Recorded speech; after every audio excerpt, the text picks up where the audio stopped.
Hello everyone and welcome to SuttonsDaze. Today we're going to do a little demonstration that has been requested multiple times regarding the reusable canning lids. In my case I have the Harvest Guard. This would also be applicable for Tattler lids. I'll leave links to both of those down below, the legitimate sites, okay? And I'm not going to bore you with the inch by inch process of canning chicken. I'll leave a link up in the description box below. I'll leave a link in the description box below. But you know me, I'm constantly canning chicken. We love canned chicken. It is such a convenience food to have. And I'm doing this exactly like I do any other time, only this time I'm using the reusable canning lids. Okay, in this case, again, Harvest Guard. I leave the fat on the chicken breast. I don't take any of that out because that is where the flavor is, and it does not cause a problem. I mean, unless there's like an excessive amount, but honestly on chicken there's never an excessive amount. So I grab my vinegar, okay, once they are in the jars, and you want to push them down, really smash them into those jars, right, and wash every single rim. This is never more important than it is with the reusable canning lids, okay? You want to make sure that those rims are completely debris-free and have absolutely no imperfections, cracks, chips, anything like that. You also, at least I do, now I'm sure somebody will contradict me on this, but I'm always aware of headspace, but when I'm using the reusable canning lids, I am uber aware of headspace. You really don't want to go over, okay? So we've got those all cleaned off. Now, I've got, what have I got here? 8 jars? So I'm going to have a couple jars I'm going to be using the regular lids on, but let me bring you up over here real quick. I have my rings and my lids simmering in some hot water on the stove. Okay, and we are going to pull those off. Let me turn off the heat before I forget that it exists. And then, one by one, okay, so we're going to take the ring, right, place it on the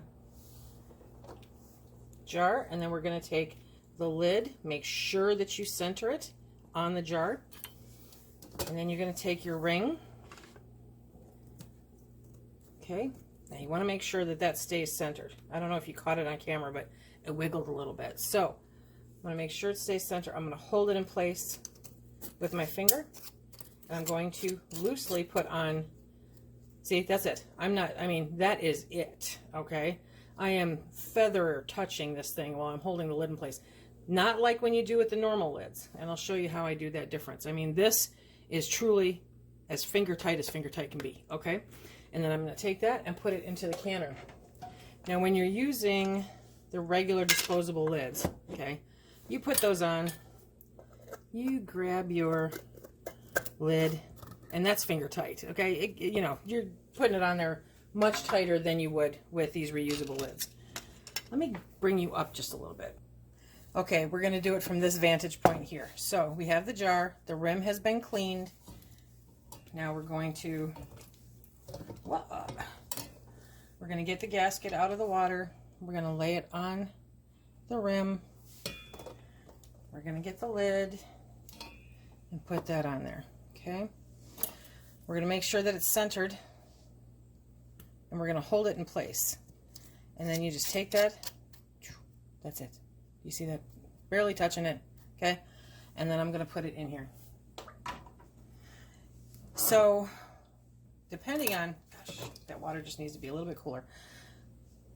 If finger tight is a concept that you have some issues with, this will teach you.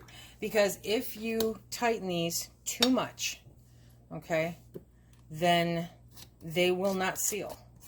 So you really want to be aware of this, okay? So that's it, finger tight.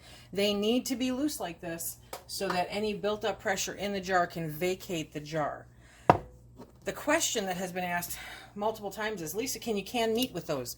Absolutely you can meat with these, okay? These things are great for canning meat. Absolutely great for canning meat. So don't let that scare you. Don't let that scare you. And if you have the availability of the disposable lids, then by all means, just do one. Is that on? Yeah. So, see, sometimes you kind of look at it and go, did that really get on there? Yep, that's really on there. So if you're doing a batch, do 1 or 2 with the disposable lids until you get more comfortable using them, okay? You don't have to do a full batch with these, but using these for meat is perfect. Perfect, absolutely. Now, if you're afraid of meat, okay, because not using them because, ooh, the chicken might touch the lid is kind of ridiculous, honestly. All the food at some point or another is going to touch the lid, okay? And those lids are going to be in that pot being pressurized at a ridiculous temperature, and there's nothing unsafe or unsanitary about them. Absolutely nothing. I've heard some stuff in my day, but wow. So, okay, make sure it's centered. Put the lid on. This may be one of my rustier lids. It is. Okay. That lid's got to go bye-bye. Okay, let's see. So, it's centered. Hold it there. Put the ring on. Just, there you go. Okay. And then put it in. And then last but not least, the final one with a regular lid. Okay. And what's nice is you rotate through them and life is good. They are in the canner. So the cold chicken in the cold water. Okay. I am now going to turn on the heat. I'm going to put the lid on and bring this up to a steady stream of steam. Whoop, whoop, whoop, whoop. Okay. Once we have that steady stream of steam, then we are going to set the timer for 10 minutes and we are going to then put on the weight, and we are going to pressure can this for 75 minutes at 11 pounds of pressure if you're going by the gauge, or the number 10 weight if that is what your altitude or your elevation is, okay? So we will see you when these come out. Okay, friends, so it completely depressurized on its own. I let it sit an extra, 5-10 minutes, okay? And now I'm going to take the lid off the canner. And we are going to pull out the jars. Now, with the reusable canning lids, okay, it says that you pull them out, just like normal, pull them out, and then let them sit another 10 or 15 minutes, and then come back and screw the rings on tighter, okay? So that is what we'll be doing. Apparently they see something outside, so why not? Because the camera's on. Okay, so look at these, bubble, bubble, bubble. And as you can see, this one has quite a bit of the natural fat in it. So that is going to be yummy and delicious. Now, based on this, I'm looking in here, I see no siphoning. None. I think it looks beautiful. So, okay, so I'm going to set my timer for 15 minutes. Oh, I know you can hear the chainsaw outside, and I apologize. But, getting the wood cut up and stacked, and that is a priority. Okay, so it has been about 10 minutes now, right? And so now, I'm trying to do this where you can see. I should have set this up a little better. These jars are crazy hot. So, you're going to want to have an oven mitt or one of those silicone gloves or whatever, but you're going to need for both hands, okay? So I've got my crazy pot holder and I've got my oven mitt, and we're just going to tighten on the rings. So we're going to go through all of these and just tighten on the rings.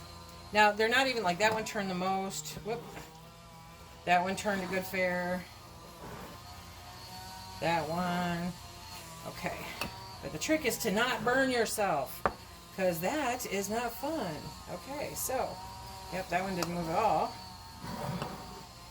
Okay, that one did. So, 10 to 15 minutes after you take them out, you want to tighten down those rings.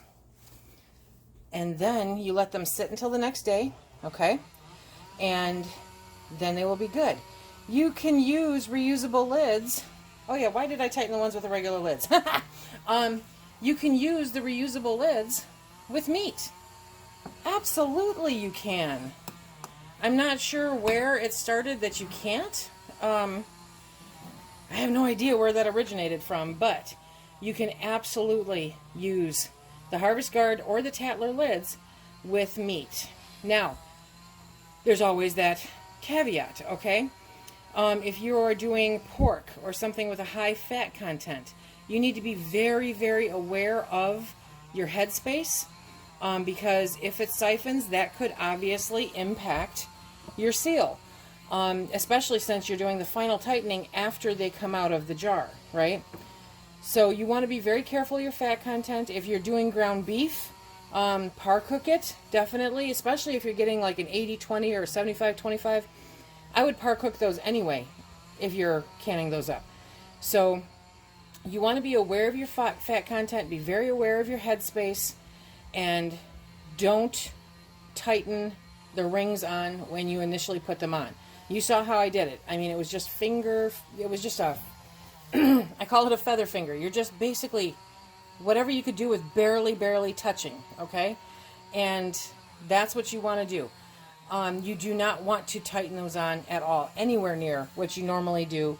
Even though we call it finger tight with regular lids, this is truly I call it feather finger tight, okay? You barely want to get those on there because you will do that final tighten about 10 to 15 minutes after you take them out of the canner.